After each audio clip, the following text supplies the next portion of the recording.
অন্যান্য রাজনৈতিক দলের সাথে যখন কালকে কথা বলছি আমি তো ছিলাম না, আমি তো কারাগারে ছিলাম, আমার সাথে দেখা হয় নাই। তো আমি আসছি সর্বোপরি সব ব্যাপারে কথা বলতে। এই যে ইন্টারিম গভর্নমেন্ট যে হচ্ছে এই ব্যাপারে কথা তো হয়েছেই, আমরা জানতে পাচ্ছি যে ইন্টারিম গভর্নমেন্ট হবে এবং ইউনূস সাহেব প্রধান, এটা তো মোটামুটি সর্বসম্মত, ইউনূস সাহেব প্রধান। এই এই ব্যাপারগুলি ছাড়াও আমার কথার মধ্যে যেসব ব্যাপার প্রাধান্য পেয়েছে সেটা হলো যে দিস ভায়োলেন্স মাস্ট স্টপ। আমি যেটা রাষ্ট্রপতি বলেছি যে উনি গার্ডিয়ান টু দ্য কনস্টিটিউশন এই মুহূর্তে, এবং ওনার নর্মাল সময়ের চেয়ে ওনার এখন দায়িত্ব অনেক বেশি।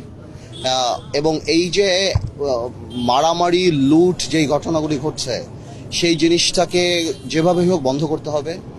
দ্বিতীয়ত মাইনরিটিদের উপর, হিন্দু সম্প্রদায়ের উপর বিভিন্ন জায়গাতে যে অত্যাচার নিপীড়নগুলি চলছে সেই জিনিসগুলি বন্ধ করতে হবে। পুলিশকে দেখুন, সব পুলিশ তো আর খারাপ না, সব পুলিশ দলীয় হয় না। ছোট ছোট পুলিশ অফিসাররা তারা চাকরি করে, তারা তো আর কিছু জানে না। এটাই বলেছি, যেভাবেই হোক পুলিশকে তার দায়িত্বে ফেরত আনতে হবে।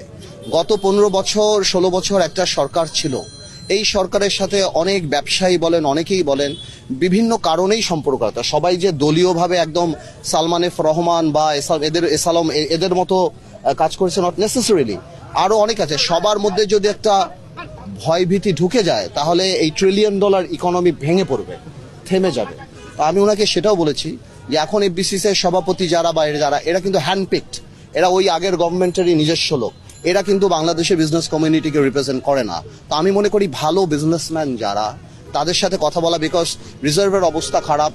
গত 16 বছরে এই দেশে যে পরিমাণ দুর্নীতি হয়েছে পৃথিবীতে কোথাও হয় নাই, যে পরিমাণ টাকা পাচার হয়েছে পৃথিবীতে কোথাও হয়নি আমার ধারণা।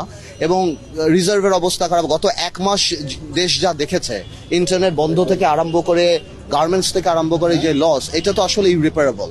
তো আমরা তো আর অত বড় লোক কোনো দেশ না, অত ধনী কোনো দেশ না যে এটাকে আমরা হ্যান্ডেল করতে পারবো। এখন যদি এই ফিয়ার ফ্যাক্টর কাজ করে, এখন যদি সাধারণ বিজনেসম্যানরা, সাধারণ ব্যবসায়ীরা যদি ভয় পেয়ে যায়, তাহলে কিন্তু ইকোনমি একদম একদম ফল করে যাবে এবং এই দেশের আরো আরো আরো অসুবিধা হয়ে যাবে। তো আমি রাষ্ট্রপতিকে এই কথাটা বলেছি, মহামান্য রাষ্ট্রপতিকে, যে আপনি এই জিনিসগুলি অ্যাড্রেস করেন। এই আগের যারা সভাপতি সেক্রেটারি যারা, এগুলি সব হ্যান্ডপিক, এগুলি না। এবং সর্বোপরি ব্যাপারটা হলো যে দেখুন, গণতন্ত্র বলেন যাই বলেন, রাষ্ট্র একটা হিউম্যান বডির মতো, প্রত্যেকটা অঙ্গেরই কাজ করতে হবে।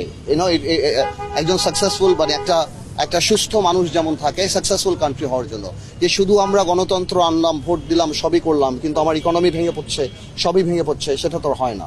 তো এই সব আনুষাঙ্গিক যে ব্যাপারগুলি, এগুলি আমি রাষ্ট্রপতিকে বলেছি যে আপনার এখন যেই দায়িত্ব, বা আপনি যে দায়িত্ব নিতে পারেন নিজ থেকে, সেটা আসলে আপনার নেওয়া উচিত এবং এই কানেক্টিভিটি সাধারণ মানুষের সাথে আপনার